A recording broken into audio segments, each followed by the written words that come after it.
Bonjour. Another day, another question. All right, so here it comes. Hi, my name is Olivia.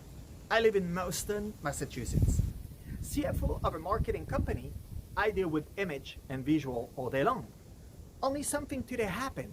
As I was on set shooting the new campaign for a client, we both disagreed on what the model was wearing.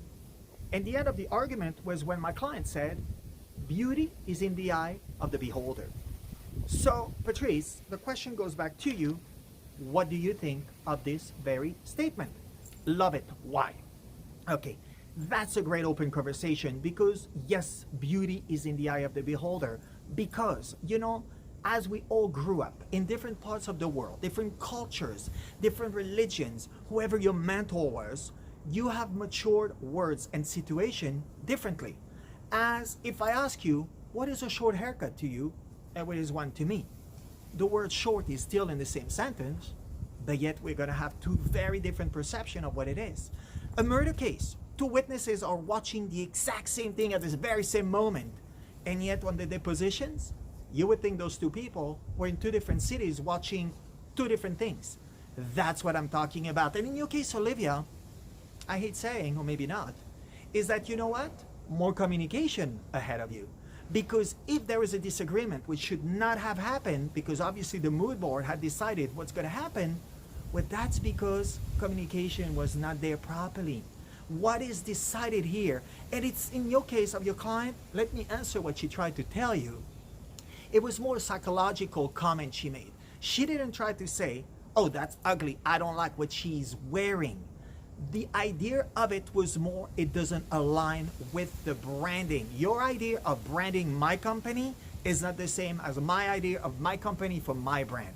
And that's really what it was. Again, that's why communication was key in this very moment, because that's what it is. It's not a right or wrong, okay? There is no such pretty or ugly, although there are balances, obviously, that can make one or the other, but not to the point that we think it is. And society has created this thing where everything has to be beautiful. But what is beautiful? How do we code beautiful? What's the index for beautiful? And that's why, I help with the coaching program. I have to really reset all this. Like when I do a keynote and I bring people on stage in order to tell them that the way they look is the way they're telling their story. The first thing that comes, it's like, do I look good? Do I have a good style? Do you like what I wear? And it's like, but you missed the mark. I'm not here to judge your style, your clothing, or your hair. I'm here to tell you that what I'm seeing right here, right now, is telling me a story. And let me give it to you for 30 seconds, 40 seconds. I'm able to see everything there is to see. So that's what it is. In this very case, beauty is not so much the physical aspect, the exterior of it. It's the branding of it. It's the spirit of it. It's the psychological aspect of it.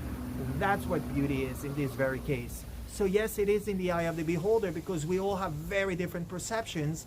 And in your case, you work with branding, you work with visual, more communication ahead of you, because that will define what the client calls beautiful, which is really more assigned to saying she means or he means, yes, this aligns with my brand. This tells the story the way I want, and that picture represents what's coming next for the next campaign.